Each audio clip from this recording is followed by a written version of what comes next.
നമസ്കാരം, middle east ന്യൂസിലേക്ക് സ്വാഗതം. ആദ്യം നോക്കാം പ്രധാന വാർത്തകൾ. കുവൈറ്റിലെ സർക്കാർ ജീവനക്കാരുടെ മെഡിക്കൽ ലീവിൽ പുതിയ സർക്കുലർ പുറത്തിറക്കി സിവിൽ സർവീസ് കമ്മീഷൻ. മാറാരോഗങ്ങൾ ഒഴികെയുള്ള സാധാരണ മെഡിക്കൽ ലീവിന് 3 പ്രധാന നിബന്ധനകൾ.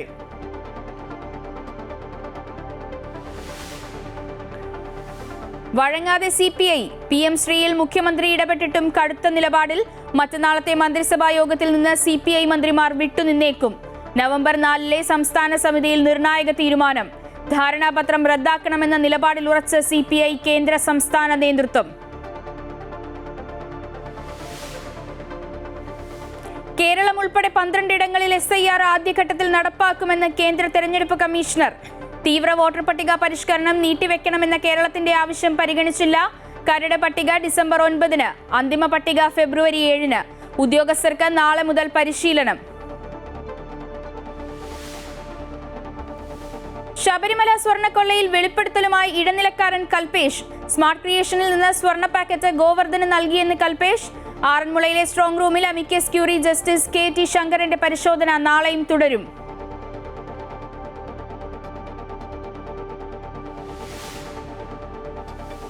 സദ്ഗുരു ശ്രീ മാതാ അമൃതാനന്ദമയി ദേവിക്ക് സ്പെയിനിൽ സ്നേഹനിർഭര വരവേൽപ്പ്.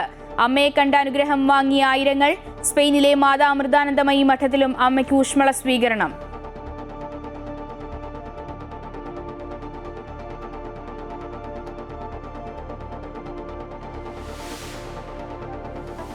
കൊച്ചി കലൂർ സ്റ്റേഡിയത്തിലെ നവീകരണ പ്രവർത്തനങ്ങളിൽ ദുരൂഹത ആരോപിച്ച് കോൺഗ്രസ് BJP നേതാക്കൾ. നടന്നത് ബിസിനസ് ഡീലെന്നും സ്പോൺസറുമായി ഉണ്ടാക്കിയ കരാറിൽ വ്യക്തതയില്ലെന്നും ഹൈബി ഈഡൻ. അർജന്റീനയുടെ മത്സരം നടന്നില്ലെങ്കിലും സ്റ്റേഡിയം നവീകരിച്ചു വിട്ടു നൽകുമെന്ന് സ്പോൺസർ ആൻഡ്രോ അഗസ്റ്റിൻ. ഡിസംബറിൽ ISL മത്സരങ്ങൾ സ്റ്റേഡിയത്തിൽ നടക്കുമെന്ന് GCDA. മെസ്സിയുടെ വരവിനെ കുറിച്ചുള്ള ചോദ്യത്തിന് പ്രകോപിതനായി കായിക മന്ത്രി അബ്ദുറഹ്മാൻ.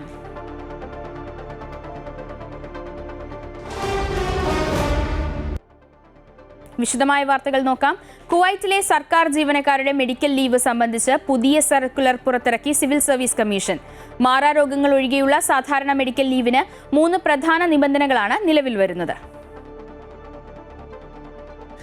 സർക്കുലർ പ്രകാരം ചികിത്സാ അവധിക്ക് അപേക്ഷിക്കുമ്പോൾ അപേക്ഷകൾ സിവിൽ സർവീസ് കമ്മീഷന്റെ ഔദ്യോഗിക മൊബൈൽ ആപ്ലിക്കേഷൻ വഴിയോ ഓൺലൈൻ പോർട്ടൽ വഴിയോ സമർപ്പിക്കണം.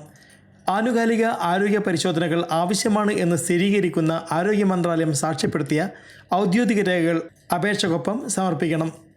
മാറാരോഗങ്ങൾ ഒഴികെയുള്ള സാധാരണ മെഡിക്കൽ ലീവിന് നിലവിലുള്ള ചട്ടങ്ങളും നിയമങ്ങളും പൂർണ്ണമായും പാലിച്ചിരിക്കണം. പുതിയ സർക്കുലർ മാറാരോഗങ്ങൾക്കുള്ള അവധിയെ സംബന്ധിച്ച് ഒരു പ്രത്യേക വ്യവസ്ഥയും ഉൾപ്പെടുത്തിയിട്ടില്ല എന്ന് ബന്ധപ്പെട്ട വൃത്തങ്ങൾ വ്യക്തമാക്കി. പ്രഖ്യാപിച്ചിട്ടുള്ള ഈ വ്യവസ്ഥകൾ സാധാരണ മെഡിക്കൽ ലീവുകൾക്ക് മാത്രമേ ബാധകമാവൂ. ആനുകാലിക പരിശോധനകൾക്കായുള്ള മെഡിക്കൽ ലീവുകൾ സിവിൽ സർവീസ് കൗൺസിൽ അംഗീകരിച്ച പ്രത്യേക ചട്ടങ്ങളാണ് നിലവിൽ വരുന്നത്. ഈ അവധികൾ ജീവനക്കാർക്ക് പ്രതിമാസം അനുവദിച്ചിട്ടുള്ള 4 ദിവസത്തെ സാധാരണ അവധിയിൽ ഉൾപ്പെടുന്നവയല്ല എന്നതാണ് ഏറ്റവും ശ്രദ്ധേയമായ കാര്യം. Amrita news, Kuwait. PM Shri വിവാദത്തിലിടഞ്ഞ CPIയെ അനുനയിപ്പിക്കാനുള്ള നീക്കം ഫലം കണ്ടില്ല. തങ്ങൾ ഉന്നയിച്ച പ്രശ്നങ്ങൾക്ക് പരിഹാരം കണ്ടില്ലെന്ന് CPI സംസ്ഥാന സെക്രട്ടറി ബിനോയ് വിശ്വം. മുഖ്യമന്ത്രിയുമായുള്ള കൂടിക്കാഴ്ചയ്ക്ക് ശേഷമായിരുന്നു ബിനോയ് വിശ്വത്തിന്റെ പ്രതികരണം. ബുധനാഴ്ച നടക്കുന്ന മന്ത്രിസഭാ യോഗത്തിൽ നിന്നും CPI മന്ത്രിമാർ വിട്ടുനിൽക്കും.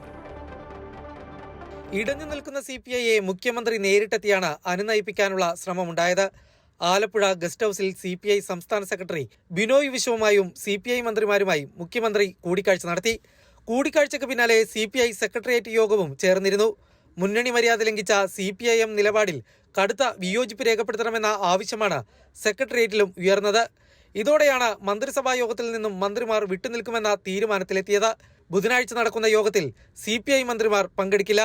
തങ്ങൾ ഉന്നയിച്ച പ്രശ്നങ്ങൾക്ക് പരിഹാരമുണ്ടായില്ലെന്ന് ചർച്ചയ്ക്ക് ശേഷം പുറത്തിറങ്ങിയ ബിനോയ് വിശ്വം പറഞ്ഞു. മറ്റു കാര്യങ്ങൾ ഉചിതമായ സമയത്ത് പറയുമെന്നും അദ്ദേഹം പ്രതികരിച്ചു. ഞങ്ങൾ ഉന്നയിച്ച പ്രശ്നങ്ങൾക്ക് പരിഹാരം ഉണ്ടായിട്ടില്ല. സംസാരിച്ചു ഞങ്ങൾ മുഖ്യമന്ത്രിയായിട്ട്. ആ സംസാരം വളരെ കോടികളായിരുന്നു. പക്ഷേ വിഷയങ്ങളുടെ പരിഹാരം ഉണ്ടായിട്ടില്ല. അതുകൊണ്ട് ഞങ്ങളുടെ പ്രശ്നങ്ങൾ എപ്പോഴും ബാക്കിയാണ്. ഞങ്ങൾ അതുകൊണ്ട് അടുത്ത ഘട്ടം പിന്നീട് അറിയിക്കും. കമ്മ്യൂണിസ്റ്റ് പാർട്ടിക്ക് ഒരു ലീഡർഷിപ്പുണ്ട്, ഇവിടെയുണ്ട്, ഡൽഹിയിലുമുണ്ട്. ആവശ്യപ്പെട്ട എല്ലാ ആലോചനയ്ക്ക് ശേഷം യഥാസമയത്ത് എല്ലാം അറിയിക്കും. ധാരണാപത്രം ഒപ്പിട്ട സാഹചര്യത്തിൽ PM ശ്രീയിൽ നിന്നും പിന്നോട്ടു പോകാനാകില്ലെന്നാണ് മുഖ്യമന്ത്രി CPI നേതാക്കളെ ധരിപ്പിച്ചത്. CPIയെ അനുനയിപ്പിക്കുന്നതിനുള്ള നീക്കമുണ്ടാവണമെന്ന ആവശ്യം ഇന്ന് രാവിലെ ചേർന്ന CPIM സംസ്ഥാന സെക്രട്ടേറിയറ്റിലും ഉയർന്നിരുന്നു.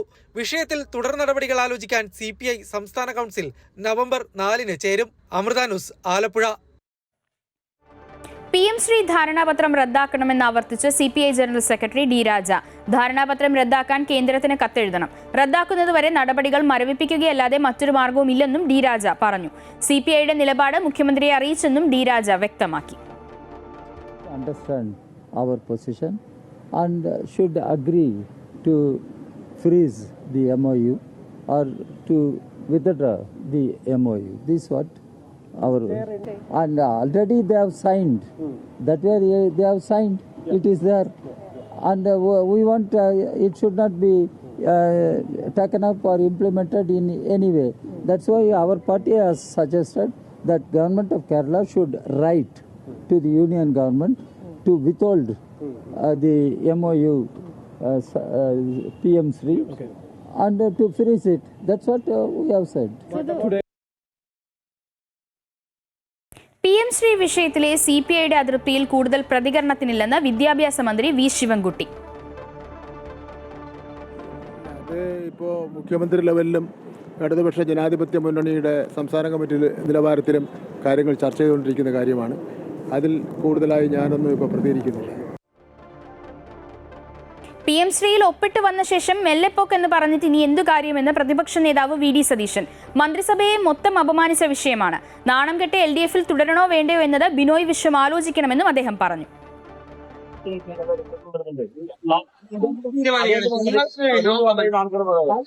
തീരുമാനിക്കട്ടെ. അവരെ അപമാനിച്ചെന്നുള്ള സത്യമാണ്. എന്നിട്ട് ഏത് CPI എന്നും ചോദിച്ചു. അതിനേക്കാൾ കൂടുതൽ അവരെ അവമാനിക്കുന്നതിന് അവരുടെ മന്ത്രി ഇതിൽ ഒപ്പുവെക്കരുതെന്ന് മന്ത്രിസഭയിൽ പറയുമ്പോ ഇത് ഒപ്പുവെച്ചിട്ടാണ് മുഖ്യമന്ത്രിയും വിദ്യാഭ്യാസ മന്ത്രിയും അത് അറിഞ്ഞുകൊണ്ട് മിണ്ടാതെ അവിടെ ഇരുന്നു എന്ന് പറയുന്നത് എന്തുമാത്രം കബളിപ്പിക്കലാണ്. നാട്ടുപുറത്ത് പോലും ചെയ്യില്ലല്ലോ ഇതുപോലത്തെ പറ്റിക്കൽ. ഇപ്പൊ പിന്നേ ദിവസം പറയുന്ന മുഖ്യമന്ത്രി വിളിച്ചാൽ ചർച്ച ചെയ്യുമോ? അവര് തമ്മിലുള്ള കാര്യം നമുക്ക് അതിനെക്കുറിച്ച് കമന്റ് പറയേണ്ട ആവശ്യമില്ല. ഞാനിവിടെ ഒരു മന്ത്രിയുടെ മുഴുവൻ അംഗങ്ങളെ ഒന്ന് കബളിപ്പിച്ചില്ലേ, ഒപ്പുവെച്ചിട്ട് അവിടെ വന്നിരുന്നിട്ട് മിണ്ടാതിരുന്നു. അപ്പൊ എന്താണ് ഇതിന്റെ പുറകിൽ ദുരൂഹത എന്താണ്? ഇതിന്റെ പുറകിൽ എന്ത് കോൺസ്പിറസി എങ്ങനെയാണ് നടന്നിട്ടുള്ളത് എന്നാണ് ഇതിൽ നിന്ന്. വിഷയത്തിൽ തെറ്റുതിരുത്താൻ സർക്കാർ തയ്യാറാകുമ്പോൾ അതിനെ അഭിനന്ദിക്കുകയാണ് വേണ്ടതെന്ന് BJP സംസ്ഥാന ജനറൽ സെക്രട്ടറി MT രമേശ്. ഒരു പരിഷ്കാരത്തിനു വേണ്ടി അനുവദിച്ച പണം കൈപ്പറ്റിയില്ലെങ്കിൽ അത് നഷ്ടമാകും. ഇത് വിദ്യാർത്ഥി കേന്ദ്രീകൃതമായ ഒരു വിദ്യാഭ്യാസ നയമാണെന്നും MT രമേശ് കോഴിക്കോട് പറഞ്ഞു. ഗവൺമെന്റ് തയ്യാറാകുമ്പോൾ സർക്കാരിനെ അഭിനന്ദിക്കുന്നതിന് എന്താ കുഴപ്പം? സർക്കാർ നേരത്തെ തന്നെ, കാരണം ഒരു വർഷമാണ് നഷ്ടപ്പെട്ടത്. ഒരു പർട്ടിക്കുലർ കാലഘട്ടത്തിലേക്ക് ഒരു പരിഷ്കാരത്തിന് വേണ്ടി ഒരു ഗവൺമെൻറ് പണം അനുവദിച്ചാൽ ആ കാലയളവിൽ അത് നടപ്പിലാക്കിയാൽ ആ പണം ലാപ്സായി പോകും. കഴിഞ്ഞ ആത്യന്തികമായ നഷ്ടം വിദ്യാർത്ഥികൾക്കാണ്. ഒരു വർഷം മുമ്പേ എടുക്കേണ്ട തീരുമാനമായിരുന്നു. കുറച്ച് വൈകിട്ടാണെങ്കിലും ആ തീരുമാനത്തിലേക്ക് സംസ്ഥാന സർക്കാർ വന്നത് നല്ല കാര്യമാണ്. അതിൻ്റെ പ്രയോജനം കേരളത്തിലെ ആയിരക്കണക്കിന് വിദ്യാർത്ഥികൾക്കാണ്. അതുകൊണ്ടാണ് ഞങ്ങൾ ഗവൺമെൻറ് എടുക്കുന്ന നിലപാടിനെ അഭിനന്ദിക്കാൻ തയ്യാറാകുന്നത്. അങ്ങനെ ഒരു പാർട്ടി ഉണ്ട് എന്ന് ആൾക്കാർക്ക് ബോധ്യപ്പെടാൻ വേണ്ടിയിട്ടായിരിക്കും എന്നാണിപ്പോൾ EP ജയരാജൻ തന്നെ പറഞ്ഞിട്ടുള്ളത്. അങ്ങനെയാണല്ലോ, ഇങ്ങനൊരു പാർട്ടി ഉണ്ടെന്ന് കേരളത്തിലെ ആൾക്കാർക്ക് ബോധ്യപ്പെടാൻ ഇങ്ങനെയൊക്കെ പറയണത്. അതുകൊണ്ടായിരിക്കും, അത് അവരുടെ കാര്യമാണ്. PM ശ്രീയിൽ ഒപ്പിട്ടതിൽ പ്രതിഷേധിച്ച് KSU വിദ്യാഭ്യാസ മന്ത്രിയുടെ ഓഫീസിലേക്ക് നടത്തിയ മാർച്ചിൽ സംഘർഷം. ബാരിക്കേഡ് മറികടക്കാൻ ശ്രമിച്ച പ്രവർത്തകർക്ക് നേരെ പോലീസ് ജലപീരങ്കി പ്രയോഗിച്ചു. പോലീസുകാർക്ക് നേരെ പ്രവർത്തകർ കല്ലും കമ്പും എറിഞ്ഞത് സംഘർഷത്തിനിടയാക്കി. കേരളത്തിന്റെ വിദ്യാർത്ഥി മേഖലയിൽ കാവ്യവത്കരണം അനുവദിക്കില്ലെന്ന് KSU വ്യക്തമാക്കി. ഏതെങ്കിലും സ്കൂളിന് മുന്നിൽ PM ശ്രീ ബോർഡ് വെക്കാൻ വന്നാൽ അത് പിഴുതെറിയുമെന്ന് പ്രതിഷേധം ഉദ്ഘാടനം ചെയ്ത KSU സംസ്ഥാന അധ്യക്ഷൻ അലോഷ്യസ് സേവ്യർ പറഞ്ഞു. കേരളം ഉൾപ്പെടെയുള്ള 12 സംസ്ഥാനങ്ങളിൽ SIR ഷെഡ്യൂൾ പ്രഖ്യാപിച്ച് കേന്ദ്ര തെരഞ്ഞെടുപ്പ് കമ്മീഷൻ. SIRന്റെ ഭാഗമായി നിലവിലെ വോട്ടർ പട്ടിക മരവിപ്പിച്ചു. തദ്ദേശ തെരഞ്ഞെടുപ്പ് നടക്കുന്നതിനാൽ കേരളത്തിൽ SIR നീട്ടിവെക്കണമെന്ന കേരളത്തിന്റെ ആവശ്യം തെരഞ്ഞെടുപ്പ് കമ്മീഷൻ തള്ളി. കേരളത്തിന് പുറമെ ഛത്തീസ്ഗഡ്, ഗോവ, ഗുജറാത്ത്, മധ്യപ്രദേശ്, രാജസ്ഥാൻ, തമിഴ്നാട്, ഉത്തർപ്രദേശ്, പശ്ചിമ ബംഗാൾ എന്നീ സംസ്ഥാനങ്ങളിലും പുതുച്ചേരി, ലക്ഷദ്വീപ്, ആൻഡമാൻ എന്നീ കേന്ദ്രഭരണ പ്രദേശങ്ങളിലുമാണ് ആദ്യഘട്ടത്തിൽ SIR നടപ്പിലാക്കുന്നത്. SIRന്റെ കരട് പട്ടിക ഡിസംബർ 9-ന് പ്രസിദ്ധീകരിക്കും. നവംബർ 4 മുതൽ ഡിസംബർ 4 വരെയായിരിക്കും കേരളമടക്കമുള്ള സംസ്ഥാനങ്ങളിൽ വോട്ടർ പട്ടിക പരിഷ്കരണം നടക്കുക. ഫെബ്രുവരി 7-നായിരിക്കും അന്തിമ പട്ടിക പുറത്തിറക്കുക. SIR के समय EROs और AEROs मिलकर सबसे पहला जो काम करेंगे वो इन्यूमरेशन फॉर्म्स को प्रिंट करेंगे। जिन राज्यों में SIR हो रहा है या अभी होने वाला है, उनकी मतदाता सूची आज रात को 12 बजे फ्रीज कर दी जाएगी और उन हर मतदाता को जिसका नाम उस सूची में है उसको एक यूनिक इन्यूमरेशन फॉर्म प्रिंट करके BLO उसके घर देने जाएंगे। നാളെ മുതൽ BLOമാർക്ക് പരിശീലനം ആരംഭിക്കും. രാഷ്ട്രീയ പാർട്ടികളുമായി SIR സംബന്ധിച്ച് CEOമാർ ചർച്ച നടത്തി വിശദീകരിക്കും. രാഷ്ട്രീയ പാർട്ടികൾ നിർദ്ദേശിക്കുന്ന ബൂത്ത് തല ഏജന്റുമാർക്കും പരിശീലനം നൽകുമെന്നും കേന്ദ്ര മുഖ്യ തെരഞ്ഞെടുപ്പ് കമ്മീഷണർ ഗ്യാനേഷ് കുമാർ വ്യക്തമാക്കി. ആധാർ കാർഡ് തിരിച്ചറിയൽ രേഖയായി പരിഗണിക്കും. ബീഹാറിൽ SIR വിജയകരമായി പൂർത്തിയാക്കിയിരുന്നു. ഒരു അപ്പീൽ പോലും ഇക്കാര്യത്തിൽ ബീഹാറിൽ നിന്നുണ്ടായിട്ടില്ലെന്നും അദ്ദേഹം പറഞ്ഞു. നിയമസഭാ തെരഞ്ഞെടുപ്പ് നടക്കുന്ന കേരളം ഉൾപ്പെടെയുള്ള സംസ്ഥാനങ്ങളെ ആദ്യഘട്ട പട്ടികയിൽ ഉൾപ്പെടുത്തുമെന്ന സൂചന നേരത്തെ തെരഞ്ഞെടുപ്പ് കമ്മീഷൻ നൽകിയിരുന്നു. തദ്ദേശ തെരഞ്ഞെടുപ്പ് നടക്കുന്ന സാഹചര്യത്തിൽ കേരളത്തിലെ SIR നീട്ടിവെക്കണമെന്ന് രാഷ്ട്രീയ കക്ഷികൾ ആവശ്യപ്പെട്ടെങ്കിലും തെരഞ്ഞെടുപ്പ് കമ്മീഷൻ ഇക്കാര്യം പരിഗണിച്ചില്ല. 1951 മുതൽ 2004 വരെ 8 തവണ രാജ്യത്ത് തീവ്ര വോട്ടർ പട്ടിക പരിഷ്കരണം നടന്നിട്ടുണ്ട്. News desk Amrita news. Kochi അന്താരാഷ്ട്ര സ്റ്റേഡിയത്തിൽ നടക്കുന്ന നവീകരണ പ്രവർത്തനങ്ങളിൽ ദുരൂഹതയുണ്ടെന്ന ആരോപണവുമായി എറണാകുളത്തെ ജനപ്രതിനിധികൾ രംഗത്ത്. സ്പോൺസറുമായി ഉണ്ടാക്കിയ കരാറിൽ വ്യക്തതയില്ലെന്ന് ഹൈബി ഈഡൻ MP ചൂണ്ടിക്കാട്ടി. എന്നാൽ നവീകരണത്തിന് ശേഷം സ്റ്റേഡിയം GCDAക്ക് തിരികെ നൽകുമെന്ന് സ്പോൺസർ ആന്റോ അഗസ്റ്റിൻ പറഞ്ഞു. അതേസമയം ഡിസംബറിൽ ISL മത്സരങ്ങൾ സ്റ്റേഡിയത്തിൽ നടക്കുമെന്ന് GCDA അറിയിച്ചു. അർജന്റീന ഫുട്ബോൾ ടീമിന്റെയും മെസ്സിയുടെയും കേരള സന്ദർശനവുമായി ബന്ധപ്പെട്ട് കലൂർ ജവഹർലാൽ നെഹ്റു സ്റ്റേഡിയത്തിൽ നടക്കുന്ന നിർമ്മാണ പ്രവർത്തനങ്ങളിൽ ദുരൂഹതയുണ്ടെന്നാണ് എറണാകുളം MP ഹൈബി ഈഡന്റെ ആരോപണം. നവീകരണ പ്രവർത്തനങ്ങളിൽ സുതാര്യതയില്ലെന്നും കൃത്യമായ അനുമതികൾ ഉണ്ടോയെന്ന് GCDA വ്യക്തമാക്കണമെന്നും അദ്ദേഹം ആവശ്യപ്പെട്ടു. ഇത് സംബന്ധിച്ച് GCDA ചെയർമാന് ഹൈബി കത്ത് നൽകുകയും ചെയ്തു. MLAമാരായ ഉമാ തോമസ്, TJ വിനോദ് എന്നിവർക്കൊപ്പം ഹൈബി ഈഡൻ സ്റ്റേഡിയം സന്ദർശിച്ചു. ഇതൊരു സ്പോർട്ടിംഗ് ഇവൻ്റ് ആണോ, ഒരു ബിസിനസ് പ്ലാൻ ആണോ? This is football stadium. അതിനനുയോജ്യമായി ആണോ ഭാവിയിലേക്ക് ഇത് പണിതുകൊണ്ടിരിക്കുന്നത്? ടെക്നിക്കൽ എക്സ്പെർട്ടീസ് ഉള്ള ആളുകളാണോ ഇതിന് നേതൃത്വം കൊടുക്കുന്നത്? സ്പോർട്സ് കേരള ഫൗണ്ടേഷൻ എന്താണ് ചെയ്യുന്നത്? ഇവിടെ എന്തെങ്കിലും സംഭവിച്ചാൽ ആരാണ് ഇതിൻ്റെ ഉത്തരവാദി? സ്റ്റേഡിയം നവീകരണത്തിനായി നവംബർ 30 വരെയാണ് സ്പോൺസർ ആന്റോ അഗസ്റ്റിന് സ്പോർട്സ് കേരള ഫൗണ്ടേഷനുമായി കരാറുള്ളത്. അതിനുശേഷം സ്റ്റേഡിയം തിരികെ നൽകുമെന്നും തനിക്ക് ഒരു അവകാശവും വേണ്ടെന്നും ആന്റോ വ്യക്തമാക്കി. ഞാൻ SKF ആണ്, എനിക്ക് GCDA ആയിട്ട് ബന്ധമില്ലല്ലോ. ഞാൻ SKFിൻ്റെ അടുത്തതാണ്. കാരണം SKF ആണ് ഇതിൻ്റെ കളി നടത്തേണ്ട അതോറിറ്റി. എന്നെ സംബന്ധിച്ചിടത്തോളം എനിക്ക് 30 തീയതിക്ക് ശേഷം സ്റ്റേഡിയേ വേണ്ട. ഞാൻ GCDA ചെയർമാനോട് ആവശ്യപ്പെട്ടിട്ടില്ല എനിക്ക് മുന്നോട്ട് കൊണ്ടുപോകണമെന്ന്.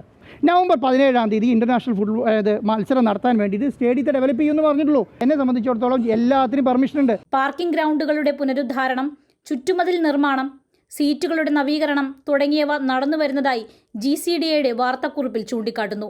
മാത്രമല്ല ഡിസംബറിൽ ISL മത്സരങ്ങൾ ഇവിടെ നടക്കുമെന്നും GCDA അറിയിച്ചു. സർക്കാരിന്റെ ഔദ്യോഗിക ഉത്തരവ് പ്രകാരമാണ് സ്റ്റേഡിയം സ്പോൺസർ ആന്റോ അഗസ്റ്റിന് വിട്ടു നൽകിയതെന്നും GCDA വ്യക്തമാക്കി. അമൃത ന്യൂസ്, കൊച്ചി. മെസ്സിയുടെ കേരളത്തിലേക്കുള്ള വരവിനെ കുറിച്ചുള്ള ചോദ്യത്തിന് പ്രകോപിതനായി കായിക മന്ത്രി അബ്ദുറഹ്മാൻ. തൃശൂർ എരുമപ്പെട്ടിയിലാണ് സംഭവം. മാധ്യമപ്രവർത്തകരുടെ മൈക്കും ക്യാമറയും തട്ടിമാറ്റാനും ശ്രമിച്ചു. മെസ്സി വരുന്ന കാര്യങ്ങളെക്കുറിച്ച് സ്പോൺസറോട് ചോദിക്കാനും മന്ത്രി പറഞ്ഞു. മന്ത്രിയെ പിന്തുണച്ച് ചാനൽ മൈക്കുകളും ക്യാമറകളും തള്ളിമാറ്റി AC മൊയ്തീൻ MLA.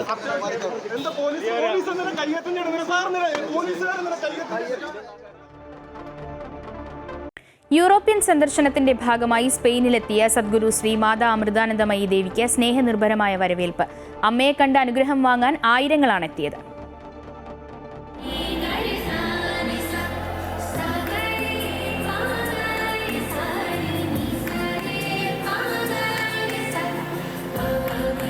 സ്പെയിനിലെ ഗ്രാനൂഴ്സിൽ അമ്മയെ ഇരുകൈകളും നീട്ടിയാണ് ഭക്തർ സ്വീകരിച്ചത്.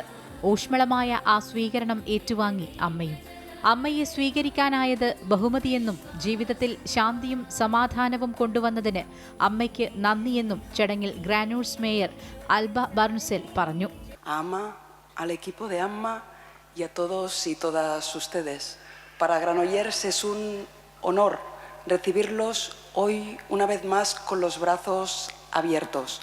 മനുഷ്യരാശിക്കായി അമ്മ ചെയ്യുന്ന സേവനങ്ങൾ വാക്കുകൾ കൊണ്ട് വിവരിക്കാൻ കഴിയില്ലെന്നും യഥാർത്ഥമായ സ്നേഹത്തിലൂടെയും അനുകമ്പയിലൂടെയും നമ്മെ പരസ്പരം ഒന്നാക്കുകയാണ് അമ്മ ചെയ്യുന്നതെന്നും മാധ്യമപ്രവർത്തകയും എഴുത്തുകാരിയും യുനിസെഫ് ഗുഡ്വിൽ അംബാസിഡറുമായ തെരേസ വിയഹോയ് പറഞ്ഞു. No hay una palabra, una única que defina lo que hace AMMA en la humanidad.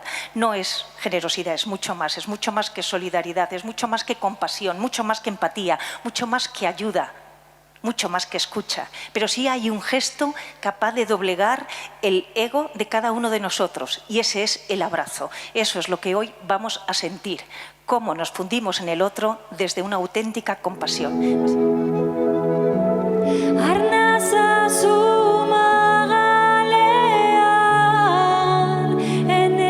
രാത്രി ഏറെ വൈകി നടന്ന പരിപാടിയിൽ അമ്മയോടൊപ്പം ഭജനയിലും ധ്യാനത്തിലും നിരവധി പേർ പങ്കെടുത്തു. എല്ലാവർക്കും ദർശനം നൽകിയതിനു ശേഷമാണ് ചടങ്ങുകൾ അവസാനിച്ചത്. ഫിൻലാൻഡിലെ ഹെൽസിംകിയിലെ മക്കളുടെ അരികിലേക്കാണ് അമ്മ ഇനി എത്തുക.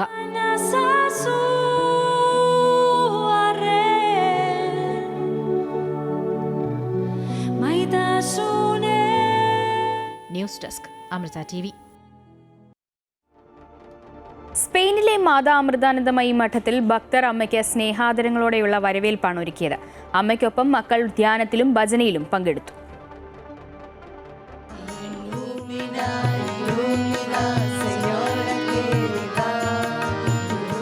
സ്പെയിനിലെ ഗ്രനൂൾസിലുള്ള ആശ്രമം ശാന്തസുന്ദരമാണ്. അമ്മ എത്തും മുൻപ് പരിസരം ഭക്തരെ കൊണ്ട് നിറഞ്ഞിരുന്നു. മുതിർന്ന സന്യാസി ശിഷ്യരോടൊപ്പമാണ് അമ്മ ആശ്രമത്തിലെത്തിയത്. ബാഴ്സലോണയ്ക്കടുത്തുള്ള ആശ്രമം അമ്മയുടെ വരവോടെ ഭക്തിയുടെയും ആത്മീയ ശാന്തിയുടെയും പുണ്യസങ്കേതമായി മാറി.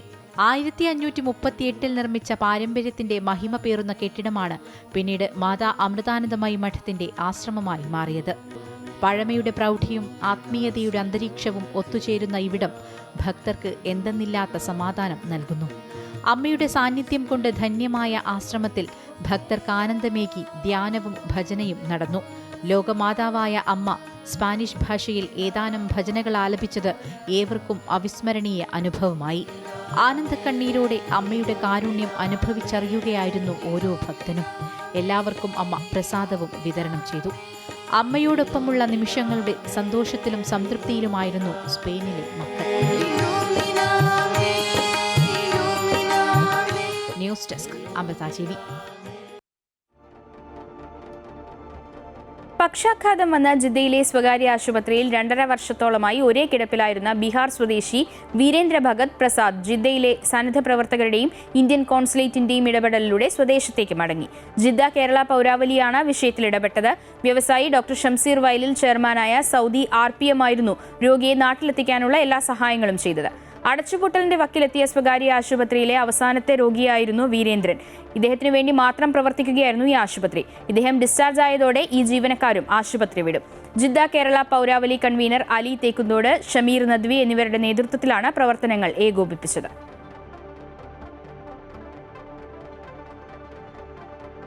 കുവൈത്തിലെ ഫൈലക്ക ദ്വീപിൽ 4000 വർഷം പഴക്കമുള്ള ക്ഷേത്രത്തിന്റെ അവശിഷ്ടങ്ങൾ കണ്ടെത്തി. കുവൈത്ത് ഡെൻമാർക്ക് സംയുക്ത പുരാവസ്തു പര്യവേക്ഷണ സംഘമാണ് ഇവ കണ്ടെത്തിയത്. ദിൽമുൻ നാഗരിക കാലഘട്ടത്തിൽ നിർമ്മിച്ച ക്ഷേത്രത്തിന്റെ അവശിഷ്ടങ്ങളാണിതെന്നാണ് കണക്കാക്കപ്പെടുന്നത്. കഴിഞ്ഞ വർഷം ഇതേ പ്രദേശത്ത് സമാനമായ മറ്റൊരു ക്ഷേത്രവും ക്ഷേത്രമതിലുകളും കണ്ടെത്തിയിരുന്നു. ഇതിന്റെ താഴ്ഭാഗത്താണ് മറ്റൊരു ക്ഷേത്രത്തിന്റെ അവശിഷ്ടം കൂടി കണ്ടെത്തിയിരിക്കുന്നതെന്ന് പുരാവസ്തു വിഭാഗം താൽക്കാലിക assistant secretary general Muhammad bin Rida അറിയിച്ചു. മുദ്രകളും മൺപാത്രങ്ങളും ഉൾപ്പെടെയുള്ള മറ്റു വസ്തുക്കളും പ്രദേശത്തു നിന്ന് ലഭിച്ചിട്ടുണ്ട്. ദിൽമുൻ രാജ്യാധിപത്യത്തിന്റെ മതപരവും സാംസ്കാരികവുമായ ആചാരങ്ങളെ വ്യക്തമാക്കുന്നതാണിവയെന്നും അദ്ദേഹം പറഞ്ഞു. സൗദിയിൽ ഹുറൂബാക്കപ്പെട്ട വീട്ടുജോലിക്കാരുടെ പദവി ശരിയാക്കാൻ അനുവദിച്ച ഇലക്ട്രോണിക് സേവനം നവംബർ 11 അവസാനിക്കുമെന്ന് സൗദി മാനവശേഷി സാമൂഹിക വികസന മന്ത്രാലയത്തിന്റെ മുസാനിദ് പ്ലാറ്റ്ഫോം വ്യക്തമാക്കി. തൊഴിലാളികളുടെ സ്പോൺസർഷിപ്പ് പുതിയ തൊഴിലുടമയുടെ പേരിലേക്ക് മാറ്റാൻ അനുവദിക്കുന്ന ഇലക്ട്രോണിക് സേവനം നവംബർ 11 മുൻപ് പ്രയോജനപ്പെടുത്തണമെന്നും മുസാനിദ് പ്ലാറ്റ്ഫോം ആവശ്യപ്പെട്ടു. സൗദിയിൽ ജീവനക്കാർക്ക് ഹെൽത്ത് ഇൻഷുറൻസ് ഏർപ്പെടുത്താത്ത 140 തൊഴിലുടമകൾക്ക് പിഴ ചുമത്തിയതായി കൗൺസിൽ ഓഫ് ഹെൽത്ത് ഇൻഷുറൻസ് വ്യക്തമാക്കി. സ്വകാര്യ മേഖലാ ജീവനക്കാർക്കും കുടുംബാംഗങ്ങൾക്കും നിർബന്ധിത ഹെൽത്ത് ഇൻഷുറൻസ് പരിരക്ഷ ഏർപ്പെടുത്താത്തതിനും ഇൻഷുറൻസ് പോളിസി നിരക്കുകൾ അടയ്ക്കുന്നതിൽ വീഴ്ചകൾ വരുത്തിയതിനുമാണ് പിഴ ചുമത്തിയത്. ഈ വർഷം 3-ാം പാദത്തിൽ തൊഴിലുടമകൾക്ക് ആകെ 82.8 കോടിയിലേറെ റിയാലാണ് പിഴ ചുമത്തിയത്.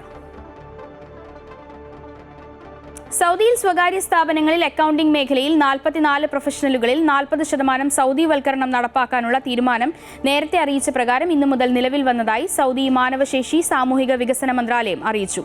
5 അതിലധികമോ അക്കൗണ്ടന്റുമാരെ നിയമിക്കുന്ന സ്വകാര്യ സ്ഥാപനങ്ങൾക്ക് സൗദിവൽക്കരണ തീരുമാനം ബാധകമാണ്. അക്കൗണ്ടിംഗ് മേഖലയിൽ 44 പ്രൊഫഷനുകളിൽ 5 ഘട്ടമായി 70% സൗദിവൽക്കരണം നടപ്പാക്കുന്നതിനുള്ള തീരുമാനത്തിന്റെ ആദ്യഘട്ടമായാണ് ഇന്നു മുതൽ 40% സ്വദേശീവൽക്കരണം നിർബന്ധമാക്കിയിരിക്കുന്നത്. ഒമാനിൽ തൊഴിൽ പെർമിറ്റുകൾക്കുള്ള നിരക്കിൽ ഇളവ് പ്രഖ്യാപിച്ച തൊഴിൽ മന്ത്രാലയം. വിസയുടെ കാലാവധി ദീർഘിപ്പിക്കുന്നത് ഉൾപ്പെടെയുള്ള മാറ്റങ്ങളും മന്ത്രാലയം പ്രഖ്യാപിച്ചു. ഉത്തരവ് ഔദ്യോഗിക ഗസറ്റിൽ പ്രസിദ്ധീകരിച്ച് 3 മാസം പൂർത്തിയാകുമ്പോൾ പ്രാബല്യത്തിൽ വരും. തൊഴിൽ അന്തരീക്ഷം മെച്ചപ്പെടുത്തുന്നതിനും ബിസിനസ് ചെയ്യുന്നവരുടെ ഭരണപരമായ നടപടിക്രമങ്ങൾ കാര്യക്ഷമമാക്കുന്നതിനുമായാണ് പരിഷ്കരണങ്ങൾ നടപ്പാക്കുന്നത്.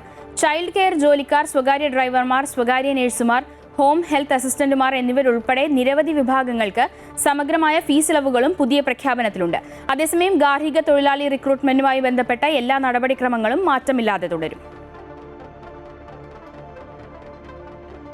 ദുബായിയുടെയും ഭരണകർത്താക്കളായ അൽ മക്തൂം കുടുംബത്തിന്റെയും സാംസ്കാരിക പാരമ്പര്യം, ചരിത്രം എന്നിവ രേഖപ്പെടുത്തി വെക്കാനും പുതിയ തലമുറയ്ക്കായി സൂക്ഷിക്കാനുമായി അൽ മക്തൂം ആർക്കീവ് സ്ഥാപിച്ചു.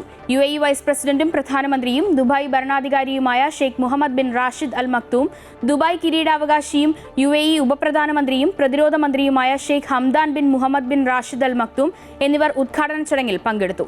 ദുബായിയെ ആഗോള സാംസ്കാരിക സാമ്പത്തിക കേന്ദ്രമാക്കി മാറ്റുന്നതിൽ ഭരണാധികാരികൾ വഹിച്ച പങ്ക് രേഖപ്പെടുത്തി വെക്കുക, അവരുടെ ജീവചരിത്രങ്ങൾ, ശേഖരങ്ങൾ, സാഹിത്യകൃതികൾ എന്നിവയെക്കുറിച്ചുള്ള സമഗ്രമായ വിവരങ്ങൾ ആർക്കൈവ്സിൽ ഉണ്ടാകും.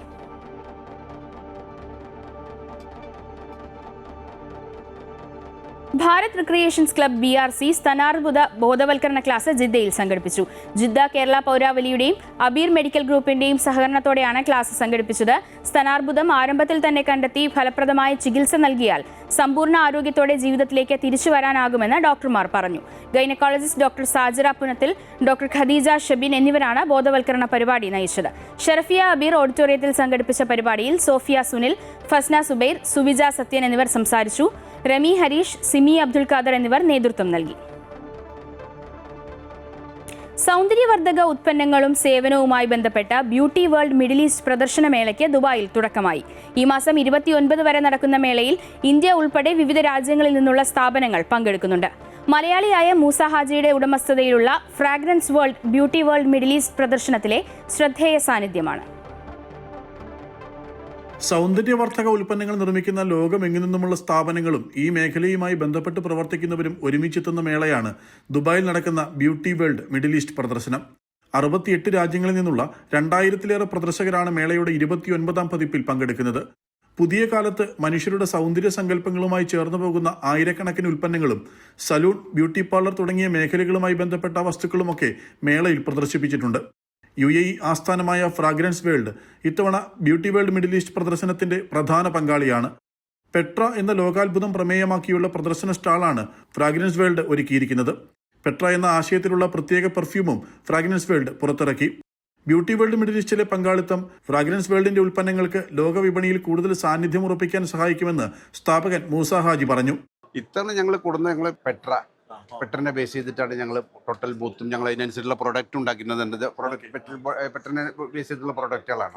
അപ്പോൾ അതാണ് ഇക്കൊല്ലത്തെ മെയിൻ ആയിട്ടുള്ള ഒരു ഹീറോ പ്രൊഡക്റ്റ് എന്ന് പറയുമ്പോൾ ഇത് ഒരു ഹീറോ പ്രൊഡക്റ്റാണ് ഇക്കൊല്ലം ഞങ്ങൾ ലോഞ്ച് ചെയ്തതിൽ. ഇപ്പോൾ നമ്മൾ എക്സിബിഷൻ ബേസ് ചെയ്തിട്ട് ഞങ്ങൾ ലോഞ്ച് ചെയ്തതിന് ഒരു ഹീറോ പ്രൊഡക്റ്റ് ആയിരിക്കും. പോളണ്ട് മൂസ എന്ന പേരിൽ അറിയപ്പെടുന്ന മലപ്പുറം വളാഞ്ചേരി സ്വദേശി മൂസ ഹാജി 2003 മുതലാണ് ഫ്രാഗ്രൻസ് വേൾഡ് എന്ന ബ്രാൻഡിൽ പെർഫ്യൂം നിർമ്മാണ മേഖലയിലേക്ക് കടക്കുന്നത്.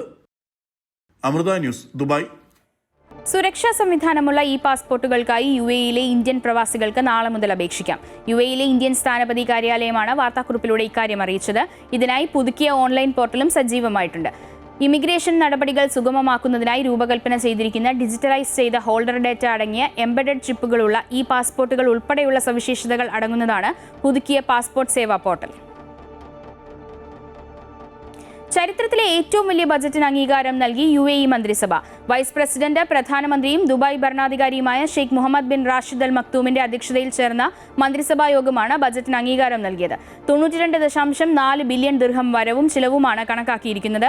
UAEയുടെ സന്തുലിത വികസനത്തിനായുള്ള പ്രതിബദ്ധതയെ വീണ്ടും ഉറപ്പിക്കുകയും ഫെഡറൽ ഭരണ ചട്ടക്കൂടിനെ ശക്തിപ്പെടുത്തുകയും ചെയ്യുന്നതാണ് ബജറ്റെന്ന് ഷെയ്ഖ് മുഹമ്മദ് പറഞ്ഞു. മറ്റു വാർത്തകൾ നോക്കാം. ശബരിമല സ്വർണ്ണക്കൊള്ളയിൽ നിർണായക വെളിപ്പെടുത്തലുമായി കൽപേഷ്. ചെന്നൈ സ്മാർട്ട് ക്രിയേഷൻസിൽ നിന്ന് സ്വർണം ബെല്ലാരിയിലെ ജ്വല്ലറി ഉടമയ്ക്ക് എത്തിച്ചു നൽകിയെന്ന് കൽപേഷ് പറയുന്നു. കൽപേഷിനെ ചോദ്യം ചെയ്യുകയോ സ്ഥാപനത്തിൽ പരിശോധന നടത്തുകയോ ഉണ്ടായിട്ടില്ല. ദേവസ്വം വിജിലൻസ് ഹൈക്കോടതിയിൽ സമർപ്പിച്ച റിപ്പോർട്ടിലാണ് കൽപേഷ് എന്ന പേര് ആദ്യമായി ഉയർന്നത്. വേർതിരിച്ചെടുത്ത സ്വർണത്തിൽ ബാക്കിയുണ്ടായിരുന്ന 476 ഗ്രാം കൽപേഷ് ബെല്ലാരിയിൽ എത്തിച്ചു നൽകിയെന്നായിരുന്നു റിപ്പോർട്ടിലെ പരാമർശം. രാജസ്ഥാൻ സ്വദേശിയായ 31 വയസ്സുകാരനാണ് കൽപേഷ്. ഇയാളെക്കുറിച്ചുള്ള വിവരങ്ങൾ ഇന്നാദ്യമായാണ് പുറത്തുവരുന്നത്. 13 വർഷമായി ചെന്നൈയിലെ സ്വർണ്ണക്കടയിൽ ജോലി ചെയ്തു വരുന്ന കൽപേഷിന് ഉണ്ണികൃഷ്ണൻ പോറ്റിയെ അറിയില്ല. എന്നാൽ താൻ ജോലി ചെയ്യുന്ന ചെന്നൈയിലെ സൗകാർപേട്ടിലുള്ള ജ്വല്ലറിക്ക് ബെല്ലാരിയിലെ റോദ്ദം ജ്വല്ലറിയുമായി ഇടപാടുകളുണ്ടെന്ന് കൽപേഷ് പറയുന്നു. സ്മാർട്ട് ക്രിയേഷൻസിൽ നിന്ന് പാക്കറ്റ് വാങ്ങി ബെല്ലാരിയിൽ ഗോവർദ്ധന് എത്തിച്ചു നൽകിയെന്ന് കൽപേഷ് പറഞ്ഞിട്ടുണ്ട്. വെറുമൊരു ഒറ്റമുറി സ്ഥാപനമായ കാളിക്കുണ്ടു ജ്വല്ലറിയിലാണ് കൽപേഷ് ജോലി ചെയ്യുന്നത്.